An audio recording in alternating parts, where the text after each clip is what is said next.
And we are back for another review. Lads and ladettes, I know it's been a while since I've posted a review here on this channel, but as most of you who follow me on social know, I have been streaming and I have been putting stuff up on my other channels. This channel has just not had a lot of uploads recently. Anyway, that aside, let's jump into this review for Disgaea 6 Defiance of Destiny.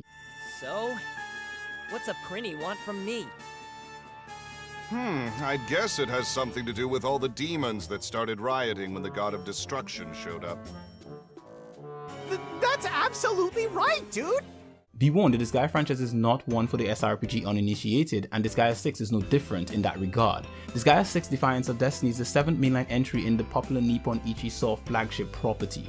It sees players follow the exploits of the zombie protagonist Zed, a boastful, undying hooligan. Well, that's what his official description says anyway. In truth, he's actually just a guy trying to protect the ones he cares about the most, all the while losing bits of himself for the power to do so. With the help of a zombie dog called Cerberus, Zed gains the ability to super reincarnate. This new ability serves as both an in-game mechanic as well as an important plot element. Through its use, Zed is able to reincarnate after every death, even stronger than he was before. With each death he reincarnates in a new dimension, then gains new companions while edging closer and closer to his goal to defeat the god of destruction. These companions also benefit from his super reincarnation ability as well. In game, this results in them being able to reincarnate via the Dark Assembly with all their base stats improved and with an even higher level cap. Oh, and that's the thing about the Disgaea series. It's all about ridiculous levels, damage, and other stats ranging into the billions. Oh wait, sorry, not billions,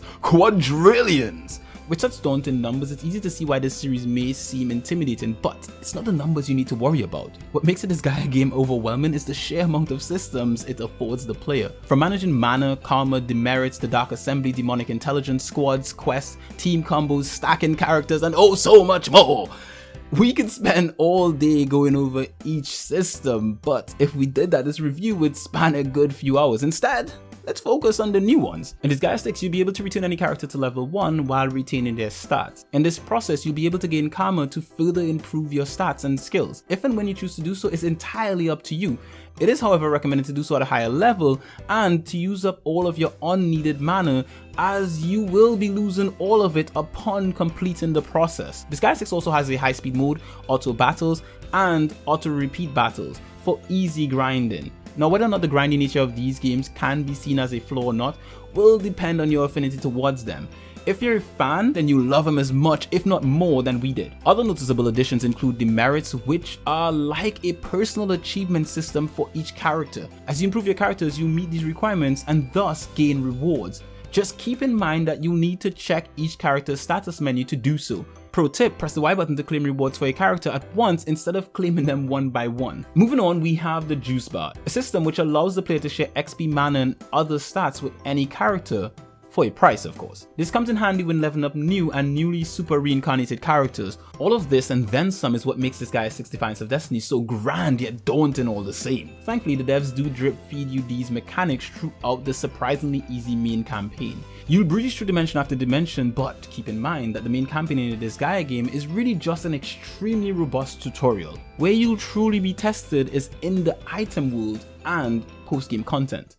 Our 7 lights spring to the task to save the world with courage and hope. With our powers combined, we are Ultra Chroma Power Squad Prism Rangers! Since the Disgaea games are strategy RPGs, you'll be placing units on a grid with the express goal of defeating your opposition or meeting certain objectives, similar to games like Utawari Romono and God War's Future Past. As with most games in this genre, position, level, and direction a character is facing is important. Add in team attacks, counters, and other abilities, and you have the SRPG of dreams! That's what Disgaea 6 is about. Gameplay aside, Disgaea 6 is the first fully 3D game in the franchise, a shift we fear may alienate some fans, and not for the reasons you may think. Unlike Disgaea 5, which runs at a buttery smooth 60 frames per second, Disgaea 6 sits in between 30 and 20 frames per second depending on if you're running the game in performance or graphic mode. In graphic mode, there's a noticeable slowdown when immediately compared to performance mode. This is mostly noticeable in docked mode and not handheld mode, possibly due to the Switch not needing to render a 1080p image. If you avoid switching between both modes frequently, then you may appreciate graphic mode despite its frame rate. This is actually the way in which we played most of the game, and it was perfectly fine. If not, you can opt for better frame rates, but at a significant cost to the render resolution. The best way to describe the way it looks in performance mode is that it looks as if someone rubbed grease on your screen. Oh, and you'll notice it even more in handheld mode.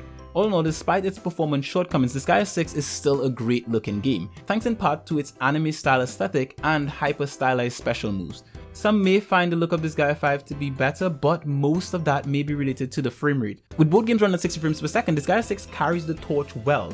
So come on Nintendo, just give us a Switch Pro already. You know we want it.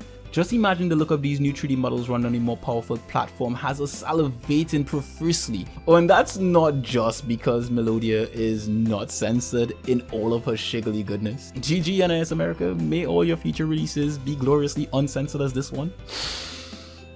Censorship aside, considering that there are a lot of fan favorites from previous entries making a return in this game, more power will go a long way. Out of the box we get Adele, Roslyn, Laharl, Ethna, Fleon, Laharl Chan, and Asagi.